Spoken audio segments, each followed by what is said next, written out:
Oh my gosh, hi. In my bullet journal, I have created 12 bujo themes over 2022, and I decided to put myself through the stress of ranking them for some reason. So let me start my screen recording, and let's just go in chronological order. So starting out with January, and also starting out on a low note because this was definitely not my favorite theme this year. So for January, I wanted to do something very simple to get myself into a new journal and not stress too much. So I decided to do a hot air balloons in the sky theme, and also kind of combine it with like a woodland theme. So I drew like trees and like wood and stuff, but that made a very, very boring color palette of just like grays, whites, browns, and greens. And even though I am definitely a muted colors girly, that was a little too boring for me. So overall, I did not enjoy making weekly spreads for this, and I got super bored of the theme really quickly. So unfortunately, starting off on a very low note, I have to put January in the bottom tier, does not spark joy. Before we get too far into it, I do want to say that 11 of these 12 bullet journal themes have official setup videos on my YouTube channel. So if you want to see more of each theme, since in this video I'm only going to show you guys the cover pages, then I would definitely recommend checking out those videos, and the playlist for everything will be in the description box below. Moving on to February. This was a very big turnaround, that's for sure. So for February, I decided to do a theme inspired by a crown that I was gifted for my birthday last year, and I kind of surrounded the crown with roses and shades of colors like pinks and maroons. And then something that I did completely different from January is I actually emphasized the line art. So while in January I didn't use any line art, in February I used connecting line art, so I didn't really pick up my pen in between different shapes. So like I would draw the crown all in one line, that sort of thing. And this was very experimental for me, but I think it turned out really well, and it was a very minimal theme, which was good because February is a pretty busy month for me. And also on YouTube, this is one of my more popular bullet journal setups of the year, so you guys seem to really like it, which is great. So I have to put February in Wood Swipe Right. Although, let's take a step back because March did not do it for me, ironically. So I did a vintage film roll theme with like my favorite colors, honestly, pinks, browns, and greens, and beiges. And my idea was that I would draw the little film rolls curve around the page, but I became very lazy and I didn't feel like drawing out little actual pictures in each of the film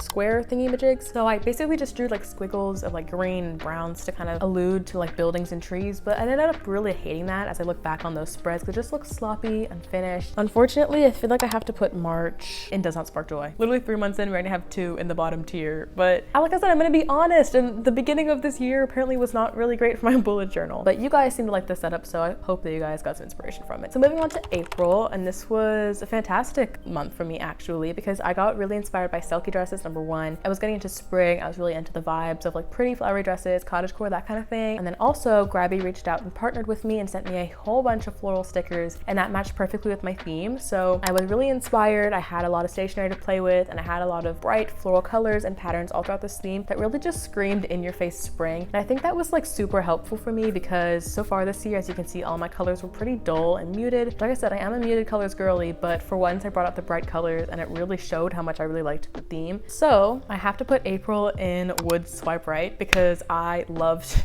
this bullet journal theme, and I love making weekly spreads because even if I didn't draw anything specific in it, I still had bright colors to kind of make up for the fact that there wasn't any art on the spread, so they still made me happy, and I really liked April's theme. Okay, moving on to May. So this is the month that I was getting super into Heartstopper, read the graphic novels, watched the show. I was obsessed, and specifically the art style in the graphic novels has little flowers drawn in that like melt into the boxes on each of the like comic board sections of like, you know, the graphic novel. Anyway, it's kind of hard to explain, but I loved the design aspect so much, and I incorporated that into my theme, and then I also mixed it with the fairy tales theme. So on my cover page I had a huge like castle and then like rocks cascading down, and there were boxes and the flowers, and it was kind of chaotic, not gonna lie. Not to mention I also had a 3-layered Dutch door, so when you close all the Dutch doors there were like 3 different layers of art kind of like combining on the right, so it was very chaotic. And honestly, it's not my favorite design choice I've ever made, but the flowers melting into the boxes made me so happy. And I also in fact made an entire sticker sheet for this theme, and because of the like nostalgia I have looking back on this theme, I have to put it in Chef's Kiss because it was a fantastic theme. So overall,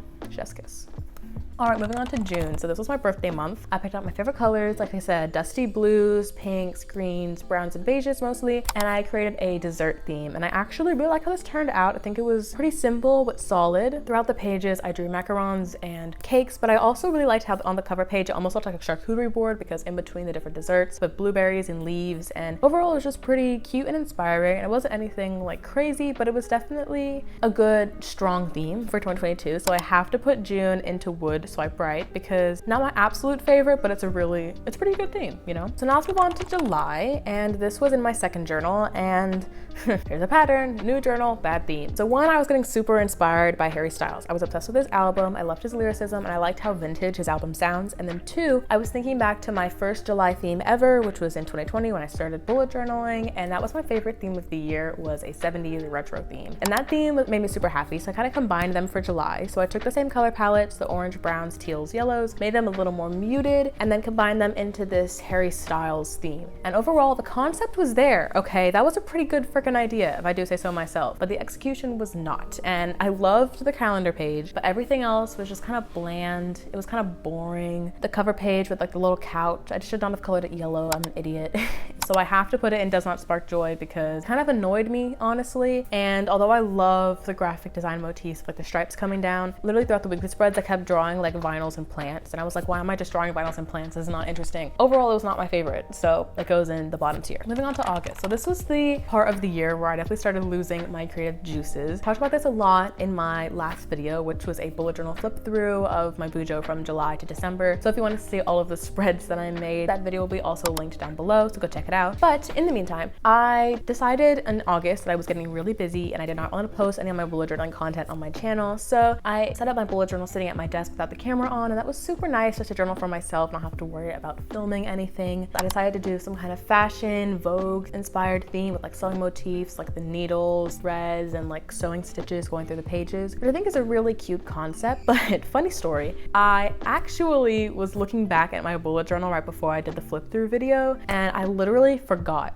my theme for August. Like, I'm not even kidding. I was like, wait, what did I do for August again? And it completely slipped my mind. And so I feel like it was a cute theme, but if I legitimately forgot what the theme was mere months after creating it, it's gotta go in kind of forgettable TBH, because it literally was. And it was a nice theme. I liked the colors, but I don't think I'd ever really do it again, just because it was a little basic, a little boring. Okay, moving on to September. So speaking of creative juices going away, September and October really did it for me as far as a creative block goes. For some reason in my bullet journal, I don't know why, in September and October, I always have the worst bullet journal themes. And so I kept this in mind when creating my theme for September, and I wanted to do something simple-ish, I guess, pretty and made me happy. And unfortunately, I absolutely failed at my goal.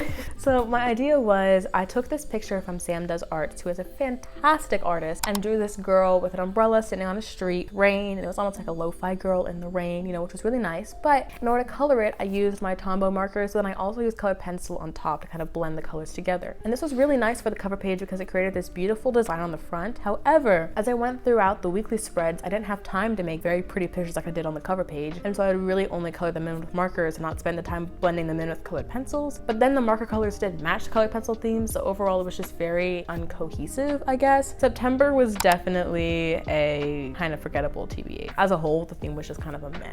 October is the busiest month of the year for me, I swear. I literally have so much going on with school, and I also have color guards, and I really knew this going into October, so I decided to do something smart and make all of my weekly spreads at once. So I took some pictures from Pinterest, so I did not have time to draw anything, and just found some aesthetic vintage autumnal Harry Met Sally sort of pictures, cut them out, pasted them in my journal in the scrapbooking page, and I also even added a little dried flower, which was kind of cute. Then flipping the page, I made Dutch doors for all of the weekly spreads, so that by the time October started, I had all of my weekly boxes already prepared and made for literally through the 31st. It's not my absolute favorite theme, but I feel like it was a very smart decision, and I do love the color palette with the autumnal colors plus a light blue to kind of contrast it. I have to put October in wood swipe right because overall I feel like I made some very smart decisions. And so smart, in fact, that I kept the system through to November, because in November I also did a Dutch door. Not my most busiest month per se, but I was still feeling not very creative, and I wanted to get some weekly spreads in my journal ASAP. So I pasted out some pictures from Pinterest again. These are more dark academia, romantic academia themed, and just made a little collage. And then I made Dutch doors on the side, just like October, and just made a really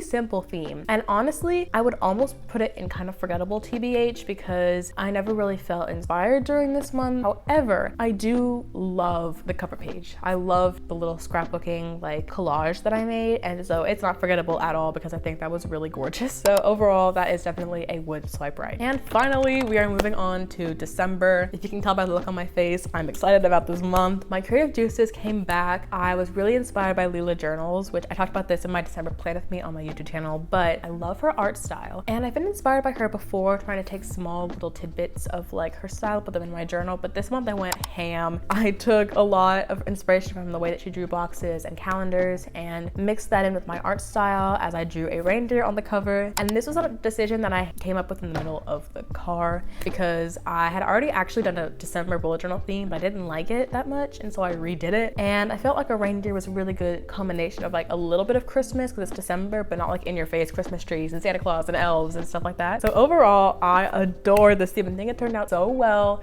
I'm literally in the middle of making weekly spreads for it because as I'm filming this, it's December. Overall, it is so exciting, sparks so much joy, and so I have to put this at the very tippity top, even before May, because it is a chef's kiss.